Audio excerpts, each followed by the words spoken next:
So Esther, can you come up to the front, please? I have some questions for you. First of all, I need you to name a feeling. Yeah. Any feeling. Happiness. A handheld object.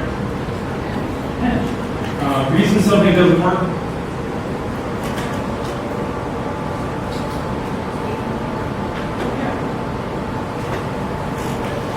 Homework. So like, you didn't do your homework, or you didn't use it right. Something you use in the morning. Water.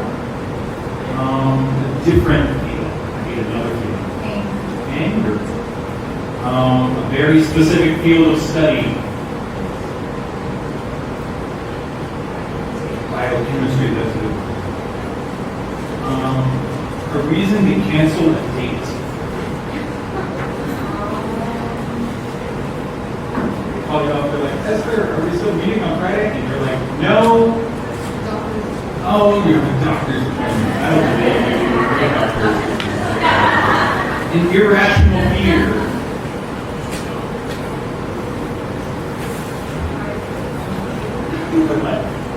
What is that? Fear of circles.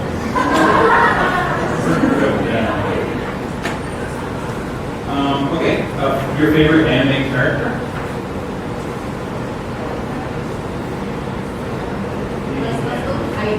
IQ.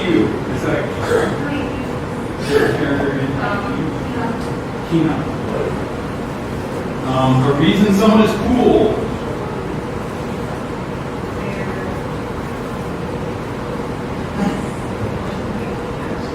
Okay, they're like detached.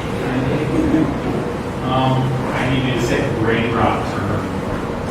Raindrop term? Yeah. You need to give me a raindrop term. It's so cool.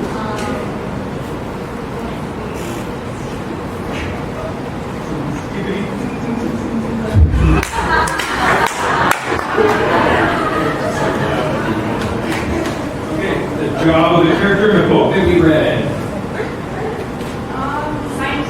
Scientist, like Frankenstein, okay? Mad scientist. In Olympic sport. Figure skating. Trick you teach your pet.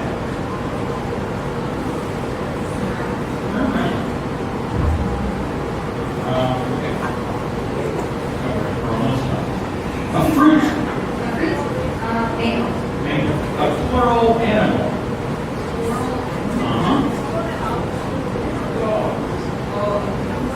Cats. A vegetable.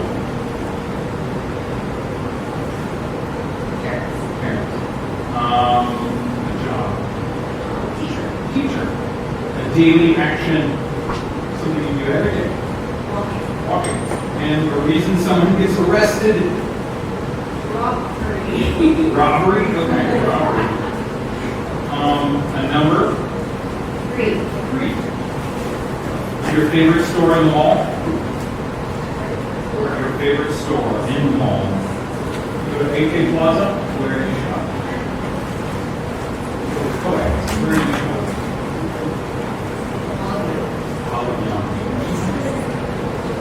Your favorite K-pop band? This is the second class. What is it?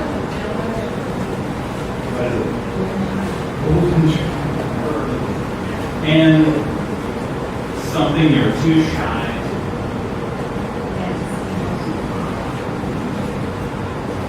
Okay. Thank you for writing my speech. So, if we could go to the next slide. Thank you. The first day I met Esther, I felt a strong sense of happiness. I noticed she had come to school without a pen, but that she forgot it. So I offered her my water, and we immediately got along. Over the course of the first year, she told me she felt anger often, but the idea of studying biochemistry always made her look forward to coming to school, even if she had a doctor's appointment, because she was scared of circles. Since then, she's tried to be just like Haikyuu's Hinata and show the rest of the students at the school that she's emotionally detached. But she answered every question, so she had a hard time because she answered every question by saying, I knew she would get into the mad scientist college she wanted to, but was worried she would be too busy figure skating, so I made sure to encourage her by turning around. I asked Esther for words of advice that we can give to next year's seniors, and she said, to all your future mango cats, if you want to be the best carrot teachers you can be, you should try walking so you don't get arrested for robbery. Before this speech, Esther and myself made an agreement that if she scored above a 3 on my final exam, I would buy her one thing from Olive Young, but if she scored below a 3, then she would never listen to Golden Child ever again in her life. Alright, so Esther, Esther, I don't have a whole lot of advice to give you because I'm not really worried about you going to college. I think mentally, emotionally, you're prepared. All the things I can give you advice about are things that might happen outside of college. What happens if you get disappointed? What happens, when your first boyfriend breaks up with you? Stuff like that. But, I think you are ready. I think if you keep doing what you're doing now, you will be successful. Just keep that. I'm not worried about you at all as a student, as a person. I think you're going to keep that confidence, keep that way of doing. And finally, one more. I also promised I would dance, so I will do that right now. You said you would, so go be a light.